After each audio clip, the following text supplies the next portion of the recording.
أعوذ بالله من الشيطان الرجيم. بسم الله الرحمن الرحيم.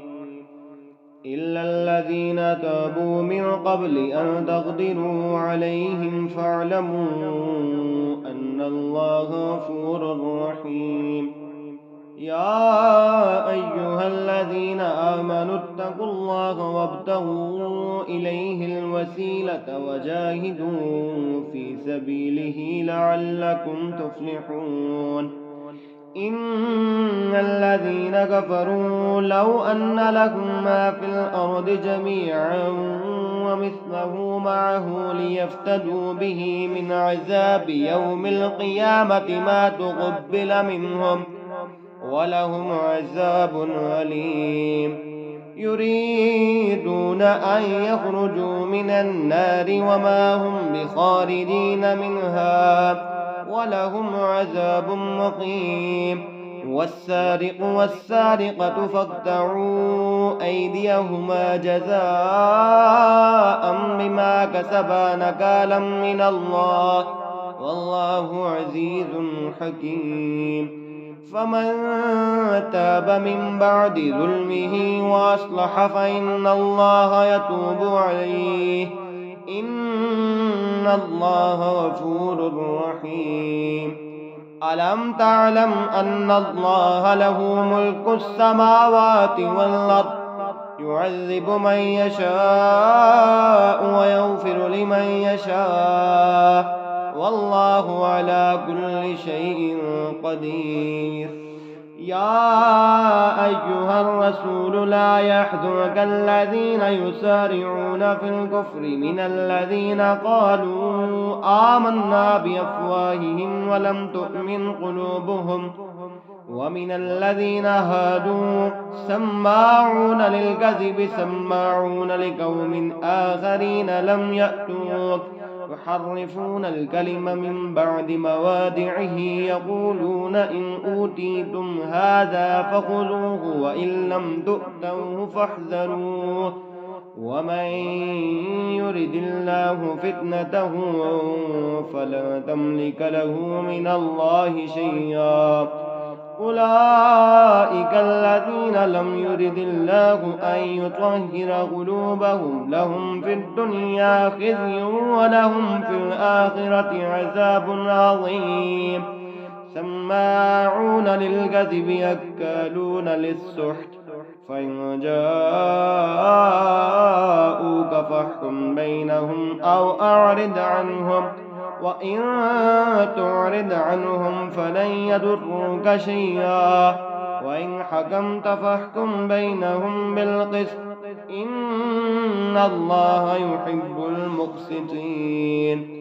وكيف يحكمونك وعندهم التوراة فيها حكم الله ثم يتولون من بعد ذلك وما أولئك بالمؤمنين. إنا أنزلنا التوراة فيها هدى ونور يحكم بها النبيون الذين أسلموا للذين هادوا والربانيون والأحبار بما استحفظوا من كتاب الله وكانوا عليه شهداء. فلا تخشوا الناس واخشوني ولا تشتروا بآياتي ثمنا قليلا ومن لم يحكم بما أنزل الله فأولئك هم الكافرون. وكتبنا عليهم فيها النفس بالنفس والعين بالعين والأنف بالأنف والأذن بالأذن والسن بالسن والجروح قصاص فمن تصدق به فهو كفارة الله ومن لم يحكم بما أنزل الله فأولئك هم الظالمون. وقفينا على آثارهم بعيسى ابن مريم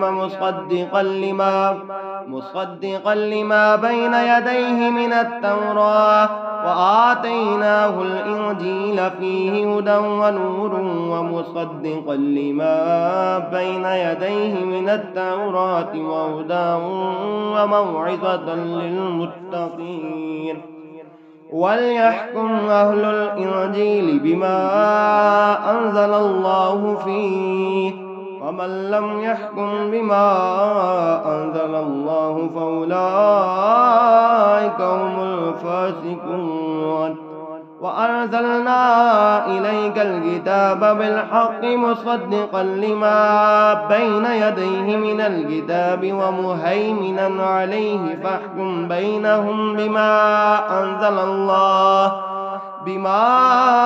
أنزل الله ولا تتبع أهواءهم عما جاءك من الحق لكل جعلنا منكم شرعة ومنهاجا ولو شاء الله لجعلكم أمة واحدة ولكن ليبلوكم فيما آتاكم فاستبقوا الخيرات إلى الله مرجعكم جميعا فينبئكم بما كنتم فيه تختلفون وأن احكم بينهم بما أنزل الله ولا تتبع أهواءهم واحذرهم أن يفتنوك عن بعد ما أنزل الله إليك فإن تولوا فاعلم أنما يريد الله أن يصيبهم ببعض ذنوبهم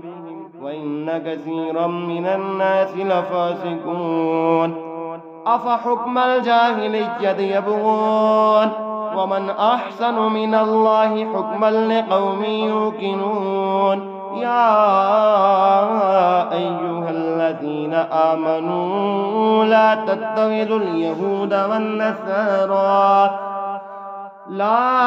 تتخذوا اليهود والنصارى أولياء بعضهم أولياء بعض ومن يتولهم منكم فإنه منهم إن الله لا يهدي القوم الظالمين فترى الذين في قلوبهم مرض يسارعون فيهم يقولون نخشى أن تصيبنا دائرة فعسى الله أن يأتي بالفتح أو أمر من عنده فيصبحوا على ما أسروا في أنفسهم نادمين ويقول الذين آمنوا أهؤلاء الذين أقسموا بالله جهد أيمانهم إنهم لمعكم حبطت أعمالهم فأصبحوا خاسرين آمنت بالله صدق الله العظيم.